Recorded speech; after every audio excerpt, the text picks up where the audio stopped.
மயிலாடுதுறையில் பழமை வாய்ந்த மாயூரநாதர் கோவிலில் திருவாதிரை உற்சவம் 10 நாட்கள் கொண்டாடப்பட்டது. இந்நிலையில் திருவாதிரை திருநாளான இன்று ஆருத்ரா தரிசனம் நடைபெற்றது. தனி சன்னதியில் வீற்றிருக்கும் நடராஜர் மற்றும் உற்சவருக்கும் சிறப்பு அபிஷேக ஆராதனைகள் நடைபெற்றது. திருவெம்பாவையின் பாடல்கள் பாராயணம் செய்யப்பட்டு மகா தீபாராதனை நடைபெற்றது.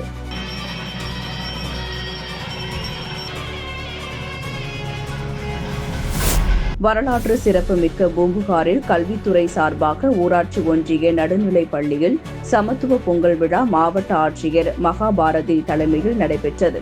மாணவர்கள் கலந்து கொண்ட நாட்டுப்புற நடன நிகழ்ச்சியும் ஆசிரியர்கள் ஒன்றிணைந்து கும்மியடித்தும் சிறப்பாக கொண்டாடினர். இந்த விழாவில் பண்டைய கால பொருட்கள் மற்றும் பாரம்பரிய நெற்பயிர்கள் மாணவர்களால் காட்சிப்படுத்தப்பட்டிருந்தது. முன்னதாக பூம்புகார் சுற்றுலாத்துறை சார்பாக நடைபெற்ற சமத்துவ பொங்கல் விழாவின் மாவட்ட ஆட்சியர், சட்டமன்ற உறுப்பினர்கள் மற்றும் சுற்றுலாத்துறை அதிகாரிகள் கலந்து கொண்டனர். இதில் பாரம்பரிய நாட்டுப்புற கிராமிய இசை நிகழ்ச்சி, சிலம்பாட்ட வீரர்கள் சிலம்பம் சுத்தும் நிகழ்வும் நடைபெற்றது.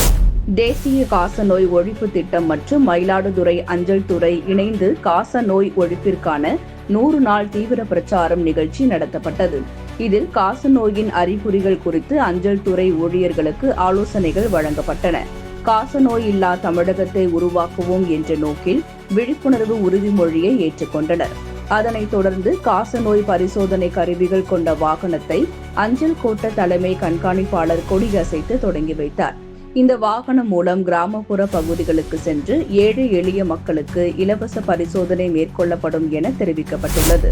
அரியலூர் மாவட்ட காவல் கண்காணிப்பாளர் தீபக் சிவாஜ் தலைமையில் அரியலூர் மாவட்ட ஆயுதப்படை காவல்துறை சார்பில் பொங்கல் விழா மற்றும் விளையாட்டு திருவிழா சிறப்பாக நடைபெற்றது. இதில் காவல்துறையினர் தங்கள் குடும்பத்துடன் கலந்து கொண்டு பொங்கல் வைத்து கொண்டாடினர். இதில் பாரம்பரிய விளையாட்டான பானை உடைத்தல், கயிறு இழுத்தல், கோலப்போட்டி உள்ளிட்டவையும் நடைபெற்றன.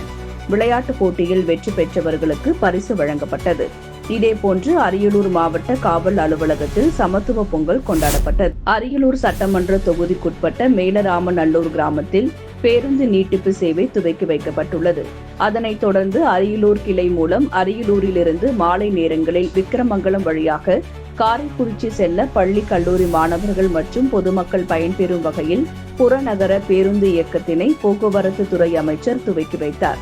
பின்னர் குன்னம் சட்டமன்ற தொகுதிக்குட்பட்ட இரும்புலிக்குறிச்சி கிராமத்தில் தமிழ்நாடு அரசு போக்குவரத்து கழகம் சார்பாக இரும்புலிக்குறிச்சியிலிருந்து ஜெயங்கொண்டம் வழியாக மயிலாடுதுறைக்கு புதிய வழித்தடத்தில் பேருந்து இயக்கத்தினை போக்குவரத்து துறை அமைச்சர் துவக்கி வைத்தார்.